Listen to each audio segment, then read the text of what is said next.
Hey guys, how's it going? Jay Sensational here, and welcome back to the channel. This is going to be a short side video, apart from your daily gameplay content.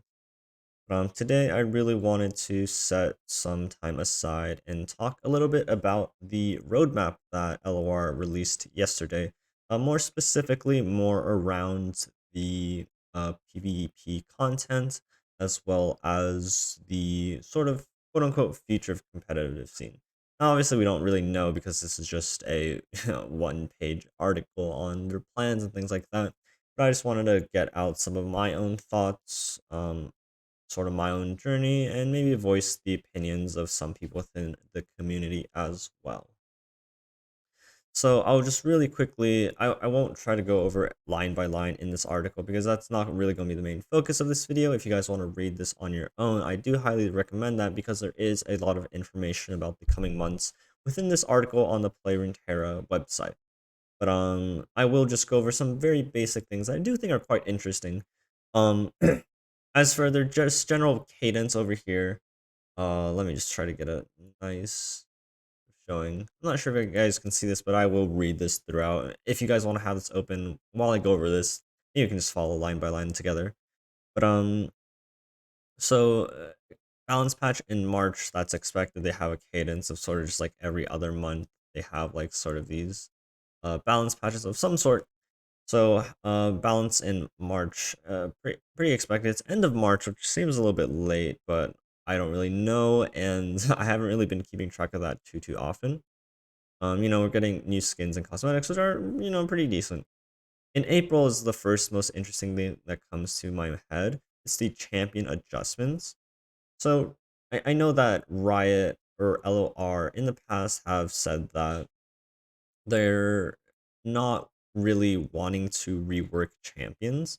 So I know a lot of people have always been talking about like Katarina rework, things like that, trying to make her more playable.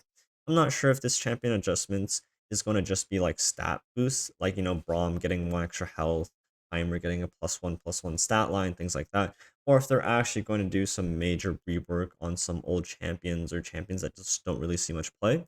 Either way, champion adjustments are always, really, really hype and impactful to the game. When Lux turned into a 5 mana card, she's actually being played pretty well right now, and her power level is actually surprisingly high for her champion.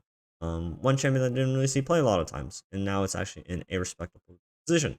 So in April, it's definitely very hyped to see more plans of champion adjustments, because I think that's one of the most impactful changes that this game can really see.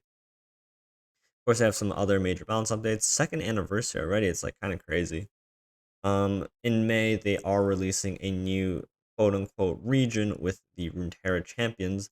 Um, the video does outline that a lot more in detail. I probably won't go into detail that much here. The main basis is Jhin is going to be the first new champion here, so that's also super hyped. Jin's just a really cool character, has a bunch of cool lore, and I know it's very hyped amongst the community as wanting to get a new champion for LOR. But what Jhin does as a Runeterra champion is he allows you to change your sort of deck building rules, and now you can add in cards from any region as long as they have a play ability. So like Arachnoid Sentry, you can play in a Jhin deck, which you can pair with one other region, I presume. And then June, balance patch updates. And then in July, they're planning on what I believe is releasing new cards. I'm not sure of what exactly they'll release in this sort of patch or update. Hopefully, it's cards that fit into older archetypes. So, like extra followers for like Echo or Predict archetypes, things like that, or extra followers for like Deep or whatever it may be. More stun archetype, etc., etc. That's what I really hope to see. Hopefully, it's not just like just like a new set of cards, which I don't think they are planning. But that's sort of my summary of what we got out of it. So yep, next expansion coming out in May. That's sort of what it was like. So they originally planned to follow the 2 month cadence for expansion releases, but I think they're shifting away from the expansion set into more of something more experimental. So we'll definitely have to see what's going on there. Path of Champions getting a huge, not a rework, but definitely just huge quality of life adjustments overall. make it more visually appealing. I think they're really trying to expand this area because what they do say is that Path of Champions is their most popular game mode. I know all of you watching don't watch me for Path of Champions because A, I just don't play Path of Champions, and B, I have no videos out on it. So just generally I'd be curious to see if you guys actually do play Path of Champions a lot. Just let me know down in the comments.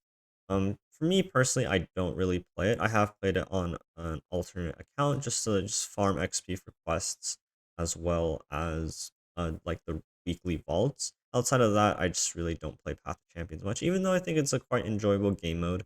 It's not really my cup of tea. But they are doing a lot for Path of Champions, and that's sort of where they're at. It sort of feels like that's where they're shifting their focus away from. I can't say away from, but it seems like they are. To a lot of people in the community, it seems like they're wanting to move away from PvP and focus more on PvE, specifically Path of Champions, which is a game mode that was developed to sort of be like a side stick to the regular game. They balance cards in PvE and those get affected, or PvP and those get affected in PvE, and hopefully it's never the other way around in this case, but they are sort of planning on focusing more on this game mode, which, is good because it is the most popular one. But as for me, that's not one of my focuses, and I know a lot of people that I know this isn't really a focus of them as well. So I talked about the expansions, retired champions I talked about, champion adjustments I talked about, event cosmetics. What's really cool is for this expansion, they had like reworks on like the abilities, the champ spells, like the tokens they summon. The art, the so this is like MF's arcade MF's Make It Rain, which I really love. Just adding in a just touch extra to the skins, and they're going back to rework all of the old epic ones as well as some other ones coming forward, and we're getting a bunch of new cosmetic lines in the future as well, which is really hype. But the main thing I do want to focus is on the competitive side of things. It's not mentioned explicitly in here. You do have to watch the video for this. But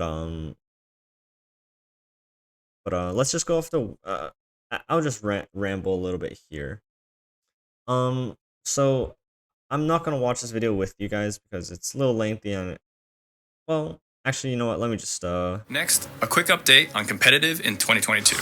Seasonal tournaments are here to stay, and the best players on each shard will be able to compete for prizes, glory, and a chance to enter into our 2022 World Championship. All right, so just first of all, seasonals cool. We continue getting seasonals, which if we ever got seasonals removed, I think that'd be like the warning signs, the sirens going off. We are getting worlds, which is cool. Normally I'd be super hyped about this, but as we continue on, here's where we get. However, this year we're no longer holding official broadcasts for each seasonal tournament. Yeah, that's the line that gets me, and I think to a lot of other people, it's very worrying how this is like the first step they're taking. They're getting rid of the official broadcasts. So if you guys watch seasonals, um, you have the official LOR broadcast featuring the seasonals. They run production for the EU side and APAC side. Now for the America side, we do have Giant Slayer as the official person or partner that does it, and they do partner with LOR to bring that to you guys. I was always on their channel, so now it will probably be on their own separate channel. But this is where I'm super hesitant and skeptical of competitive because of this particular sentence or action. Now I don't think what this means is that there's no longer going to be any broadcasts of seasonals. Other people have to pick it up, like community members. Swim always does his watch parties. Giant Slayer will always have their broadcasts. Maybe now they'll just be like the center of that in Americas. Hopefully, somewhere in EU or APAC, somebody will pick it up. But historically, there hasn't really been a very good infrastructure in those places. And I think, I think a lot of people don't realize how important it is for these sort of tournaments, especially the seasonals, right? Because these are the the cumulative um experience of entire season or entire expansion at once at the highest level. And if they don't get covered, that's really detrimental to the overall growth of not only the competitive scene but also sort of the community that comes out of it. Because me personally, I was kind of I owe a lot to being broadcasted on to my first seasonals back in December of 20 20 2020. Yeah, almost like a year and a bit ago, but I was in the top 16 of the first ever seasonals. And of course, there's a lot more viewership in that first seasonals, but I managed to play on screen in front of like 25,000 people. And I also did place top 16, so I had a little bit of a wave coming back, like, supporting me.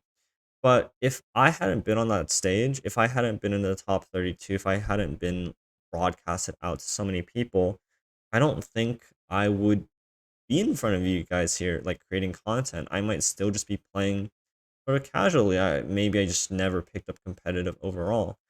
Um, I I gained a face in front of that camera. People started to recognize my name. People saw the decks that I brought. I gained a small following on like Twitter or Twitch or Twitter overnight, and that's really just helped me build out. That was like a really huge start in helping me build out just who I was. It started.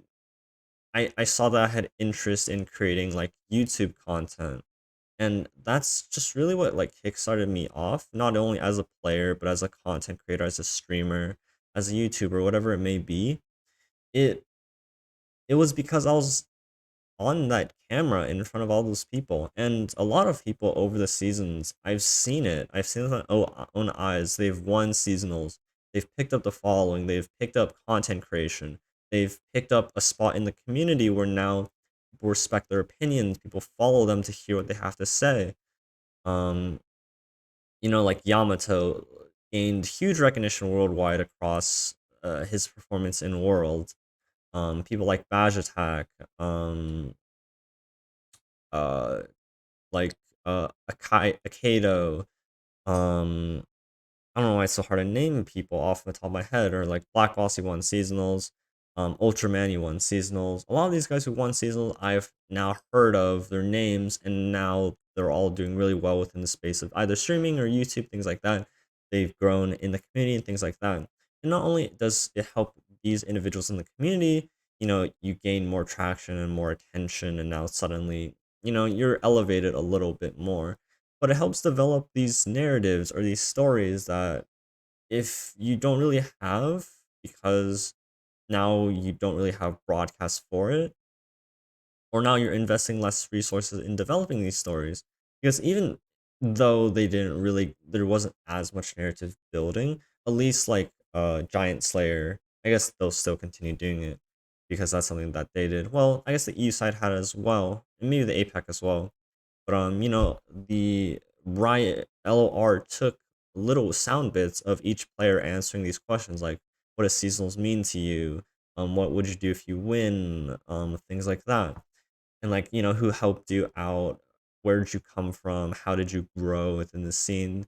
And it just helped build out a little bit more of each of these players. And now if you don't have that, you don't have the right casters on the set to narrate these players' stories, because I had a really interesting story.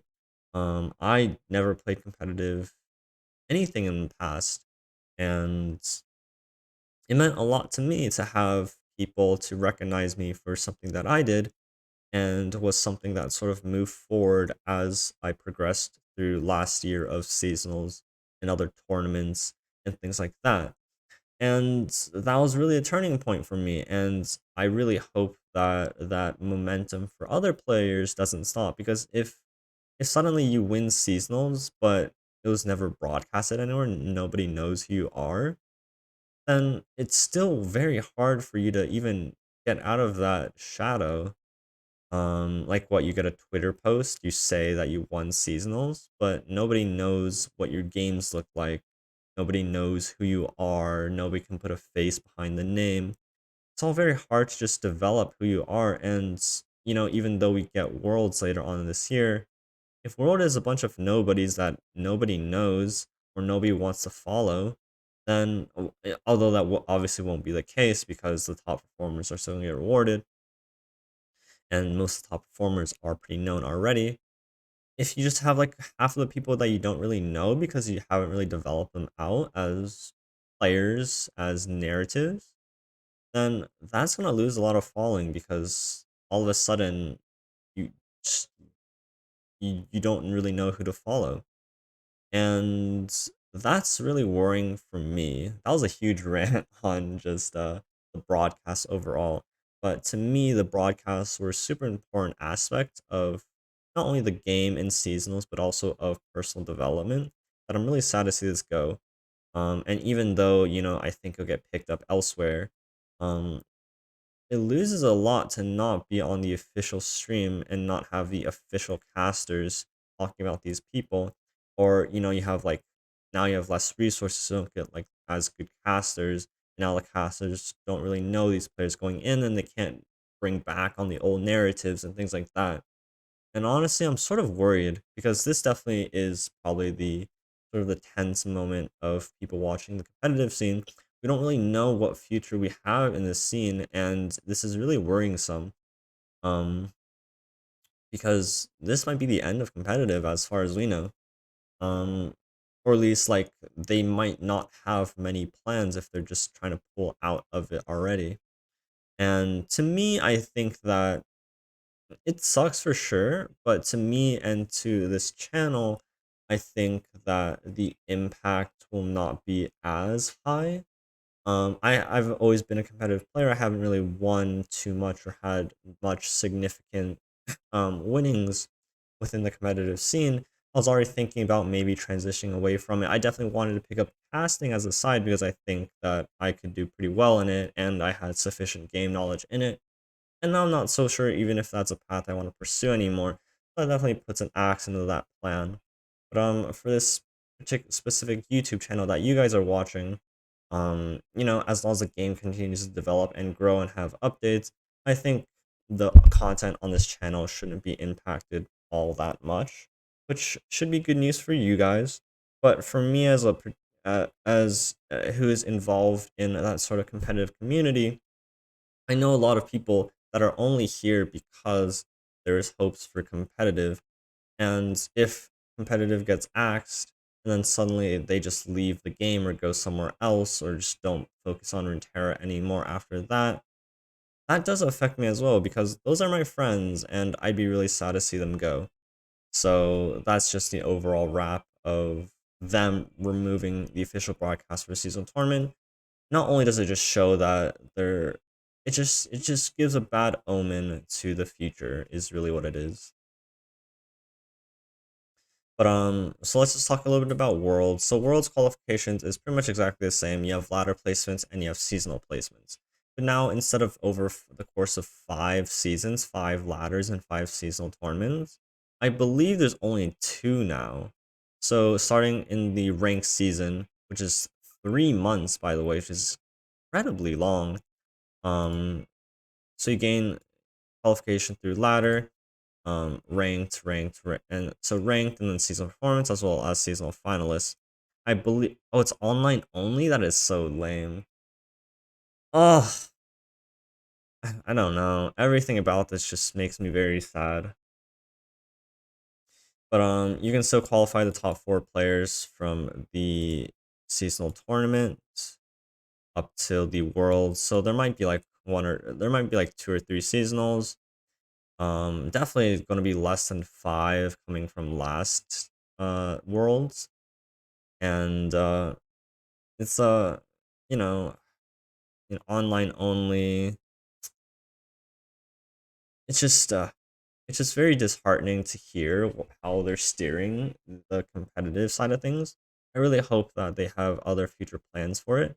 But right now, I think a lot of people have a good reason to be worried And I think it's justified to be worried about sort of the future state of it because I am uncertain what's going to happen, and a lot of people are too. And if we expect the worst of it, then I I'm kind of at a loss of words, and it would really be unfortunate if that's ultimately what happens to the game. I hope it's not, but all I can do is just wait for further news. Hopefully, this time Worlds will not be a complete mess, and we can have, maybe this Worlds will, I don't know, bring some hope back to the future of competitive within LOR. But that's just my overall thoughts. I know I rambled a bit, but this video was meant to be a little bit of a ramble because these were topics that were important to me. Maybe not so important for the future of this channel on YouTube, but as a player and as someone who was heavily impacted by the start of the seasonals, the start of the competitive scene, it's very sad to see how it has transitioned from what it was when it first started to here. So, if you guys want to continue this conversation, I'm happy to respond to any comments down below. But I'll wrap things up here. Try not to keep things too long, but I'll see you guys tomorrow for some more daily content on this YouTube channel. So, thank you, and I'll see you guys later.